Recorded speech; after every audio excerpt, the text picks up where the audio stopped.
हम एक साथ कई स्तर पर काम कर रहे हैं और इसलिए आपके लिए मैन्युफैक्चर में भी अद्भुत संभावना है। और मुझे विश्वास है कि भारत और अमेरिका की टेक कंपनीज मिलकर ग्लोबल चैलेंजेस के समाधान से में अहम रोल निभाएगी। मेरे द्वार तो हमेशा खुले रहते हैं। मैं हमेशा एक विद्यार्थी की तरह आप सबसे कुछ सुनता हूं, सीखता भी हूं। एफोर्डेबल रिसर्च की पॉसिबिलिटी भी है और एफोर्डेबल मैन्युफैक्चरिंग और एश्योर्ड क्वालिटी भी है। बायो सिक्योर एक्ट जो कैपेसिटी गैप क्रिएट का होगा, भारत उसे ट्रस्टेड और एफिशिएंट तरीके से पूरा कर सकता है। बायो मैन्युफैक्चरिंग को बूस्ट करने के लिए हम बायो E3 पॉलिसी लेकर आए हैं। आपके साथ ध्यान में आया होगा, पिछले सप्ताह ही मैंने मेरी कैबिनेट में बायो E3 की पॉलिसी हम लेके आए हैं और एक बहुत फ्यूचरिस्टिक पॉलिसी हमने बनाई है।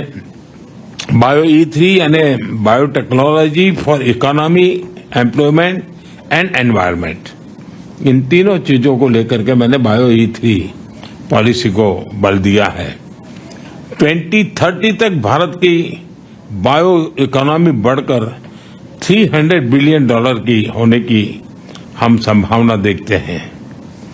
2025 तक भारत में 10,000 से ज्यादा बायो स्टार्टअप्स की संभावना मैं देख रहा हूं, जिसके कारण आप कल्पना कर सकते हैं ग्रास लेवल पर कितने बड़े काम की संभावना इस बायो के सेक्टर में भी होने की संभावना मैं देखता हूं।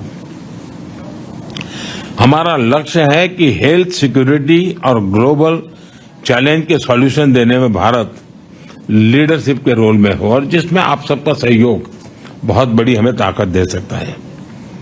भारत प्रो प्लैनेट पीपल की अप्रोच को लेकर इंफ्रास्ट्रक्चर बना रहा है, इनोवेट कर रहा है। 2030 तक 500 गीगावाट रिन्यूएबल एनर्जी के टारगेट को अचीव करने के लिए हम एक साथ कई स्तर पर काम कर रहे हैं और इसलिए आपके लिए मैन्युफैक्चर में भी अद्भुत संभावना है।